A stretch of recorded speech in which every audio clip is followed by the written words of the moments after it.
আসসালামু আলাইকুম everyone, welcome to Sathi kitchen. আজকে আমি আপনাদের মাঝে স্টিলের বাটিতে মাত্র ১ ঘন্টায় মিষ্টি দই বানিয়ে শেয়ার করব, তাও আবার ভাপ দেওয়ার ঝামেলা ছাড়াই। তো মিষ্টি দই বানানোর জন্য প্রথমে ফ্যানে আমি পরিমাণ মতো চিনি নিয়ে চিনিটাকে ক্যারামেল করে নিব। ক্যারামেল করে নেওয়ার পরে এবার আমি দুধটাকে ঢেলে দিব। ঢেলে আমি খুব ভালোভাবে ক্যারামেলের সাথে দুধটাকে মিশিয়ে নিব। মিশিয়ে নেওয়া শেষে মিষ্টির জন্য দিয়ে দিব পরিমাণ মতো চিনি, দিয়ে খুব ভালোভাবে আবারও মিশিয়ে নিব।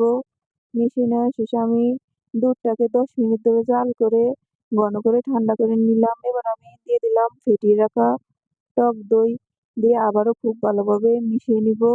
মিশিয়ে নেওয়া শেষে আমি এরকম একটি স্টিলের বাটিতে দুধটাকে ঢেলে দিব।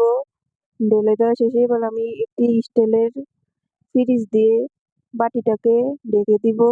ঢেকে আমি ২ টি বেবি টাওয়াল দিয়ে আবারও ঢেকে দিলাম। ঢেকে দেওয়া শেষে ১ ঘন্টা পর আমি দেখুন টাওয়ালগুলো উঠিয়ে নিচ্ছি। এবার আমি ফ্রিজটাকেও সরিয়ে নিচ্ছি। মাশাআল্লাহ, দেখুন আমার দধিটা মাত্র ১ ঘন্টায় কতটা সুন্দরভাবে সেট হয়েছে। এভাবে আপনারাও চাইলে খুব সহজে বানিয়ে নিতে পারেন বাড়িতে মিষ্টি দই। এটা খেতে কিন্তু অসম্ভব মজার।